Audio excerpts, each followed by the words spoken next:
Hello, good evening, and welcome to our next step in our walking tour through the Bible. It's St. Peter's Hove here. I'm Father Alexander. Now, Jacob had 12 sons. We know all about the 12 sons. We know about the two wives. We know about the two slave girls, how the sons, of course, didn't get on with each other. But did you know that Jacob also had a daughter, and her name was Dinah, or Dinah, I think we would say properly in modern English. This young lady only really appears in chapter 34 of the book of Genesis, which is a self-contained incident of its own. Now, obviously, the compiler of the book of Genesis, which is, of course, a compendium, thought that this story should definitely go in. Two reasons for this. It's a very good story. Secondly, it's in fact, it has one moral to it.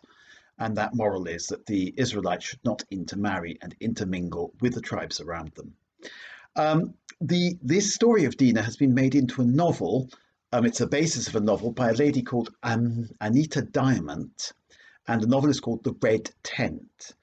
It's a sort of novel which I think is actually aimed at a Jewish readership and a female readership, but it's a very good book. I read it. I reviewed it some years ago for the Catholic Herald. I thought it was absolutely superb. So if you want to have a good read, I recommend The Red Tent by Anita Diamond. Now, you might like to put me on pause and read chapter 34 to yourself and see what you think of it. Okay, have you read chapter 34? It'll take you about 2 minutes. Now, in chapter 34, what we've got is the conflation of two stories. First of all, Dinah is raped and kidnapped, and her dishonor is avenged by her brothers Simeon and Levi. They trick the family of the man who's raped and kidnapped her into thinking that they're friendly and they'll give Dinah in marriage to Hamor. They get him and all his fellows to be circumcised. Then, when they're recovering from the difficulties that are attendant on adult circumcision, they massacre the lot of them. And of course, Jacob points out that this is rather a bad thing to have done because they're just a small tribe, there are only 12 of them. And of course, the Shechemites are quite mighty and they'll come after them. He said, but should we allow our sister to be treated like a whore? So they're right to do this to avenge their sister's honor, and they're right to do this also to ensure the purity of the tribe by not intermarrying with these Shechemites. So that really seems to be the double moral of this tale. This tale is quite interesting. We've already talked about, haven't we, the idea of keeping your tribe pure. And of course, the reason is not marrying and intermarrying is nothing to do with race, which is what you'd think nowadays. It's nothing to do with racial miscegenation. After all these races are indistinguishable. They're all Semites, aren't they? No, what it's to do with is the purity of one's religion. If you marry a foreigner, what will happen is you will pick up nasty foreign ways in religion.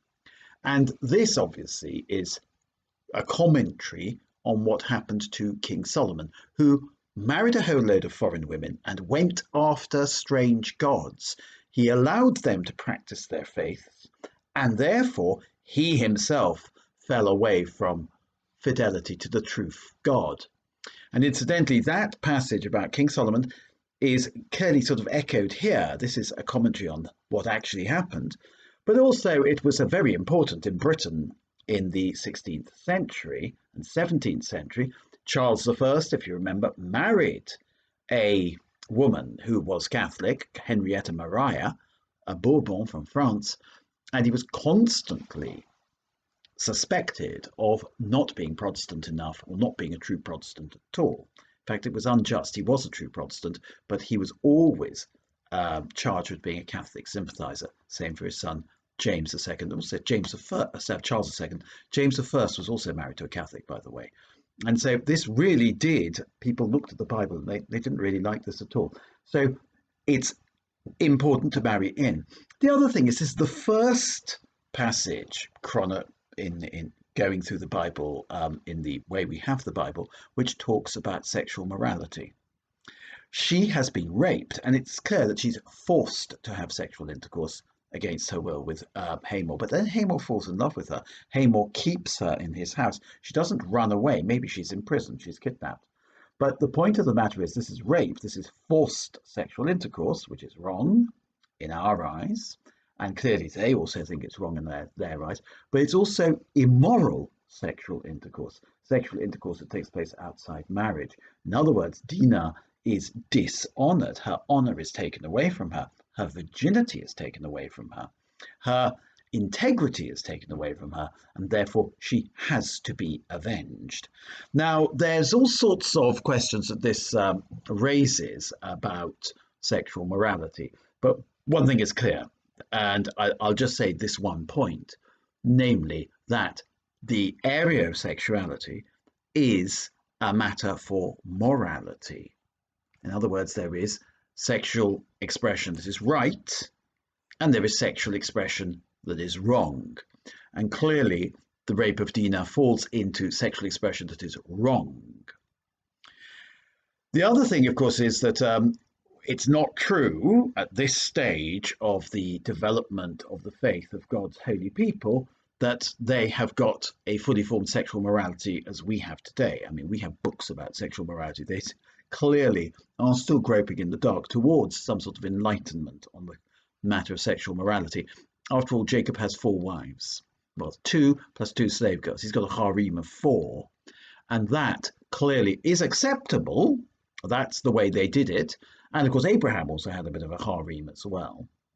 And therefore, multiple children by multiple wives was okay.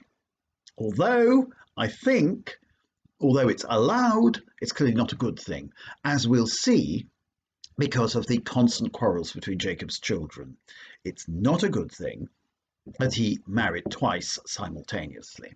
Well, the first lesson in sexual morality in the Bible is, of course, a very strong condemnation of rape, which we certainly hold to today. Anyway, all the best. Nice to see you again. Come often. Bye.